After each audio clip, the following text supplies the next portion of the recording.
যারা বাংলাদেশেরই একটা স্থিতিশীলতার বিপক্ষে তারা তো সবাই চেষ্টা করবেই, তারা আর কি যে নানান রকমের ঘটনা ঘটিয়ে একটা অস্থিতিশীল অবস্থার সৃষ্টি করা।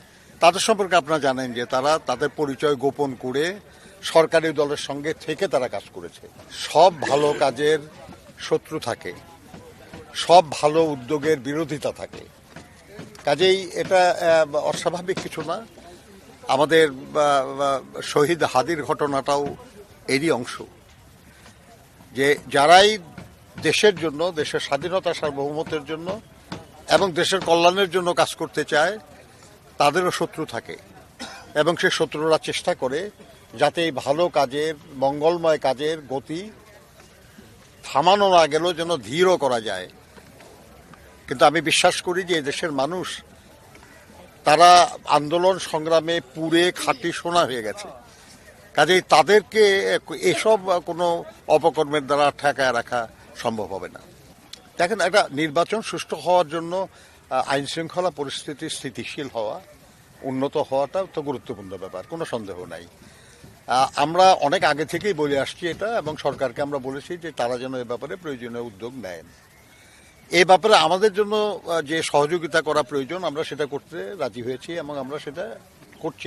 কাজ আমরা এমন কিছু করছি না যাতে নির্বাচনের আগে কোনো আইন শৃঙ্খলা পরিস্থিতির সৃষ্টি হয়, কিন্তু দৈনন্দিন আইন শৃঙ্খলা পরিস্থিতি রক্ষার দায়িত্ব তো সরকারের।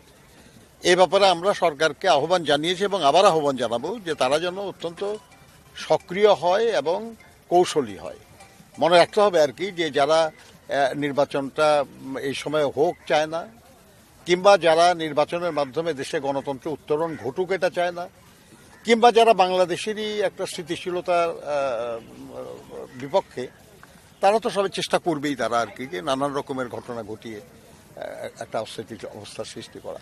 কিন্তু আমরা ধারণা করি আর কি যে সরকার প্রয়োজনীয় উদ্যোগ নেবে এবং আইন শৃঙ্খলা পরিস্থিতির উন্নতি হবে। বহু বছর আমাদের যে ছাত্র সংগঠন তারা বিশ্ববিদ্যালয় বা কলেজগুলিতে ঢুকতে পারে নাই, তারা কাজ করতে পারে নাই, কিন্তু যে সংগঠনটা মোটামুটি ভালো এখন ফলাফল করছে তাদের সম্পর্কে আপনারা জানেন যে তারা তাদের পরিচয় গোপন করে সরকারি দলের সঙ্গে থেকে তারা কাজ করেছে।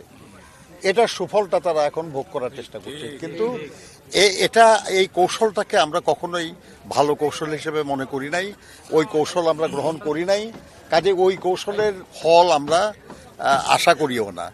তবে আমরা এটা নিশ্চয়ই আশা করি যে আমাদের রাজনৈতিক দল হিসেবে আমাদের যে কার্যক্রম, আমাদের যে তৎপরতা, আমাদের যে ভবিষ্যৎ কর্মপ্রণালী, তার উপর অনেক কিছুই নির্ভর করবে।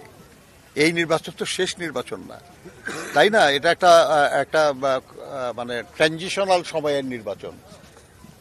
যখন একটা স্থিতিশীল অবস্থা আসবে আমরা মনে করি যে তখন আমাদের দেশের ছাত্রছাত্রীরা তারা তাদের যে ভাবনা, তাদের যে আধুনিক চিন্তা, এগুলো দিয়ে তারা সিদ্ধান্ত নিতে পারবে।